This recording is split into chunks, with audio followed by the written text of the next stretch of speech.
Hi guys, I welcome you all to the next lecture in our anthropology series. But before we start, I have an announcement to make. So this is my Telegram channel, guys. If anybody who is not, joined in my Telegram channel, please do join in because there we discuss the PYQs and how to write them, right? That thing, and then I make a lot of important announcement updates in the Telegram channel only. So please do join in. As I'm also thinking of starting new playlists in anthropology series, those updates will also be given to you on the Telegram channel itself. So please let's do join in and let's start with today's lecture. So we had already started new evolutionism. We had studied V.G. Child's contributions in it. Today we'll do Leslie White and his contributions. But before we start in, you need to understand there's a difference between three words which are very closely related to each other, that is unilinear evolution, universal evolution and multilinear evolution. Now evolution, you all know it's a gradual process from simplicity to complexity, from homogeneity to heterogeneity, but this is fine, this is evolution. But in evolution also we can talk about three different perspectives, you can say. First was the unilinear, which talked about that every time the evolution will happen from being savage to barbaric to being civilized, and this is the one sequence that is going to be followed across the world, pan world. This is the only sequence that would be there. So this was unilinear, that means one sequence, one line of sequence will be followed. This was largely the idea pursued by classicals, right? Because they were of this view, classicals were of this view, right? So even though new evolutionists, they also talked about evolution and that the theoretical part of classicals was very strong and all of that was there, but they did not say that there was only one sequence. For example, when tomorrow we'll study about Julian Stewart. Julian Stewart gave a distinction between unilinear and multilinear uh, evolution, right? He talks about multilinear evolution. Multilinear, say, you can also say that he somewhere down the line, brought in the ideas of Franz Boas and historical particularism, how cultural settings, you know, are also responsible for different cultures and how the cultures differently evolve, right? So this is not the topic for the day, this is tomorrow we'll do it, multilinear evolution. But you've understood that yahan pe it is not talking about anything that is pan world, it is also including the diversity based on cultures, geography, environment and all of that. Okay? So this was multilinear evolution, and then comes in the universal evolution, which was mostly Leslie White. Even V.G. Child also was talking about universal evolution, even though they also believe that there is going to be a one single one you can say sequence of evolution, but that sequence was not unilinear for them. So what is the difference between unilinear and universal? That universal वो कह रहे हैं this is pan world, that means everywhere it is going to be there, and वो कह रहे हैं they are also saying that there is going to be a sequence, but that sequence is not unilinear, it's rather parabolic. That means if I have to draw it, if the sequence, this is stage 1, this stage 1 would be something here, and then second stage would be very different to what was the first stage, right? And then we will return back to the original kind of stage but with certain variation. So इनके लिए it would be a parabolic, but universal है, because they are also talking about pan world and no diversity, no macro, they are also talking on macro level. ठीक है? So these were the differences. I hope you have understood this. Now let's start with Leslie White. Now he was also a student of Franz Boas, right? And he was not satisfied with his quest for data. That means what Franz Boas did was he, uh, you know, he only did fieldwork all through his life, and he was only interested in collecting data, and he was given with instinctive curiosity. He never wanted to generalize so soon when he was in deficit of data, so that uski wajah se he could never collect so much data and he could never generalize, right? So, or mostly students of Franz Boas got a little disappointed by this behavior, that you never can complete the fieldwork of the world, तो आप कब generalize करोगे? And there is no social sciences without generalization or without any theories. So even Leslie White was not satisfied with Franz Boas' quest for data, which was never ending. So he said that generalization is required, because if social anthropology has to advance, you have to give certain theories, you have to make certain conclusions, you have to generalize. Without that, how can you make any subject, right? So he concluded that the theory of classicals was very high order. That means he also believed that the theoretical aspect of the classicals was of very high order, and the problem was somewhere in the methodology, because they were armchair anthropologists, because they did not take out any significant amount of field work, and their work was a lot dependent on travelogues and all of that. So he said that, let me just prove the theory with a better or sophisticated methodology, because the theory of classicals as such was of very high order according to him. The problem was that they did not come up with any universal standard of measuring the evolution. That means methodologically there was a problem. And then Leslie White gave the theory of universal evolution. That means he was focusing on the pan world, much like VG Childe. उन्होंने भी pan world ही एक theory देने की कोशिश की थी on archaeological findings. That was his methodology, but his methodology is a little different. He actually gave a universal standard for measuring evolution. We'll see now how. Now let's first go to that and understand, or let's first read it. Yes. Okay. So now he worked out a standard of measurement. Okay? And those standard of measurement was in terms of energy and technology. So this was his methodology, that he worked out a pan world standard of measuring evolution in terms of energy and technology. Now this is much like V.G. Child, because he also was talking about energy, how you harness energy, and then in subsequent generations the energy keeps on increasing, and that is how you go from being savage to barbaric to being civilized, right? So more or less similar idea. So then he said that culture evolved with higher energy harnessed, right? So he believed. Now let us go to this page. Let me write three things here. I will write, let me write Paleolithic. We'll take three stages. One we'll take Paleolithic, one we'll take Neolithic. This is just to make you understand. And one we'll take the Iron Age. Okay. Right. So now in Paleolithic, energy is very low. Why is energy low? Because mostly you are dependent on the free floating energy. That means whatever you're getting from plants, right?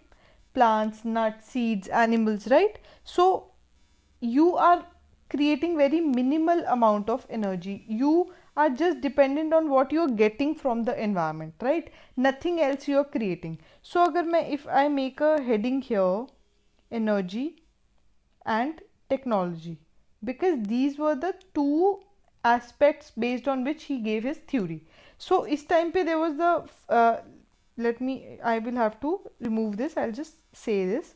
So इस time पे free floating energy था, not much energy was there. So we will write low energy. So obviously when there is low energy, you cannot create a lot of technology. So technology was also fairly simple, large tools, waterborne tools, like that. So technology was also low, right? But advancements over time will happen. Energy will start increasing because you will start consuming more food, sophisticated food, and that will create a virtuous cycle with your technology. So a little bit of technology will also increase, and that will further, make you harness more energy. So now कैसे होता है? For example, when man became erect, when it became bipedal, its hands got free. So this was also, you can say, an innovation, right? So because man became free, he could use his hands to make tools. What is this? This is technology only. So in Neolithic, agriculture came in, right? Agriculture, domestication of animals. So we started to have animal protein and plant तो we were taking, but we could manipulate the environment now. हम dairy products ले रहे थे, right? So it increased the energy that we were harnessing, and so is true for technology also, because technology, agriculture को करने के लिए you needed sophisticated technology. Now forest को clear करने के लिए you needed metal, right? So these things were virtuous, they were complementary to each other. So Neolithic में you can say that higher energy and higher technology was there, right? But if we are thinking that Iron Age is the apex stage, what happened then? Technology, though, we were having full metal tools and all of that. Now trade, commerce flourishing, you can get food from other places, other cuisines and all of that, because trading is happening. जैसे कि spices went to Europe, and what was that? We were having a lot of new things. So energy भी increase हो रहा है, right? So highest, you can say, highest energy we will get in the Iron Age, right? And so would be true for the technology. So basically, what is this? The whole chart that is depicting that he drew you can say a relationship between energy and technology, where he said that civilization, or the most amount of cultural evolution will only happen when optimum or highest energy is used with highest or optimum technology. So both need to be at a higher stage, right? So this is what he believed. He said basically, if you have to see culture or cultural evolution would be energy into technology. Okay, so this is C for culture, E for energy and technology. So he is saying, if one thing is low and other thing is high, culture इतना ज़्यादा evolve नहीं होगा. और you can write it another way, अगर energy low है, energy high है and technology लो है, even then culture not that evolved. It is only going to be evolved when both are high. That means even energy and even technology. तो cultural evolve कब होगा, और when will be the apex stage of cultural evolution? When both energy and technology is at all time high. ठीक है? So now let's go back and see. So he said that simple society में what happens? Energy is low and we are mostly using the free floating energy that we get from the environment. Nothing we are manipulating, we are just getting what we are getting from the environment. So there are fewer resources to tap in, so itna zyada energy is not there. But subsequently, with animal energy, agriculture, pastoralism, all of that, energy will keep on growing, and so would be the technology. So he said quantity and quality of energy will increase, right? So now quantity बढ़ा because we are getting more food, and quality भी बढ़ रहा है. For example, domestication of animals के साथ we are having dairy products, right? So that will increase further, we'll get more protein, right? And all of that. So what is that? That is, quality is also increasing and quantity of energy is also increasing, right? So he said civilization is not marked by script, but by the amount of energy harnessed. So that means if high amount of energy is harnessed with high efficiency of technology, that means culture is evolving, right? Or culture has evolved. ठीक है? So he gave this relationship between energy into technology is equal to culture. So he said there is two things. How much amount of energy is harnessed per capita per person? ठीक है? Per capita per person you can write per year. Per capita, that is per person only, and per year. So how much energy you are harnessing per person per year, and the efficiency of technology. Technology तो है, if you're not able to use that technology, तो फिर what is the fun, right? For example, we can say that we have renewable technologies today, right? We know that what is the importance of renewable energy today, because in the times where climate change is a real thing, and how fossil fuels can pollute the environment, we know renewable technology is the best, but are we able to utilize it to its potential? That is the thing. So he is saying, even if you have the technology, what is the efficiency with which you are harnessing that technology? That means you must be able to potentially harness that energy with the technology that you have. So he gave a formula. He said, with other things as constant, it's more like the laws of science. With other things as constant, if any culture is able to harness energy per capita, that means per person per year, with efficiency in technology, the cultural evolution will keep on increasing. That means if you have to grow as a culture, you have to do two things. That is, you have to constantly increase the amount of energy that you are producing, and that energy is produced through technology. So efficiency of technology should also be there. That means both should be high. Energy भी high होना चाहिए, technology भी high होना चाहिए, right? Only then the culture will reach at its apex stage. So this is what he was saying, and I missed out the name of his book. This is the book he had written, The Evolution of Culture. So if you have to quote a book by Leslie White, so you can say The Evolution of Culture was one such book. ठीक है? So now let's do the evaluation and criticism.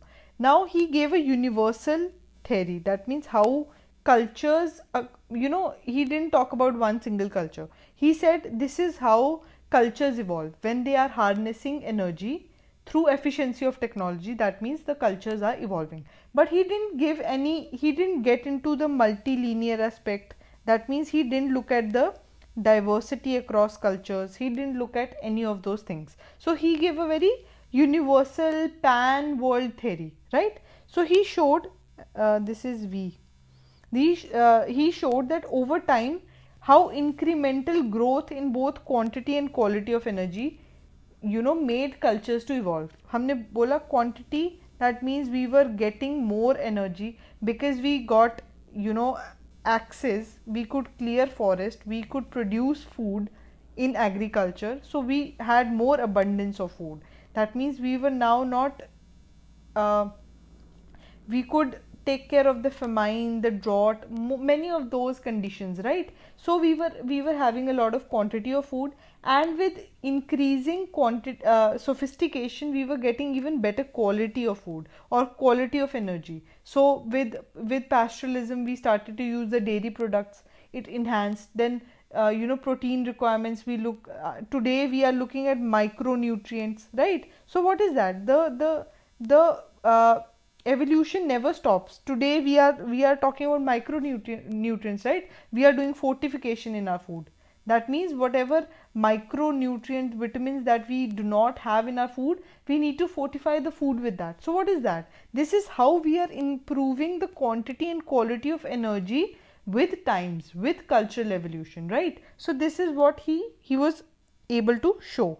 But he was majorly critiqued by Julian Stewart, because what he said, that he looked at only a macro view, but micro view he did not take. That means You cannot just generalize, ऐसे world का generalization you cannot do, because then there is so much of diversity. Every culture is developed in its own unique settings, right? So how can you ignore those things? How can you take the environment as consistent? You cannot generalize, because every place environment plays a huge role in its culture and its development, so you can't take that as constant. So he critiqued him, right? And then technology is very important point. Technology, he said, see how efficiently you are going to harness the technology will increase the energy, right? And will make your culture to evolve. But is it true? For example, technology mein we have nuclear technology, but we have also seen how it destroyed the world or culture, right? When Hiroshima and Nagasaki kind of incidents happen, today we are in a war, matlab, in a third world war kind of a situation where Russia is attacking Ukraine and vice versa. And today the world has that, एक तलवार लटक रही है कि both are nuclear countries, and what can happen, you don't know what all can happen, right? So the point is technology always progressive, right?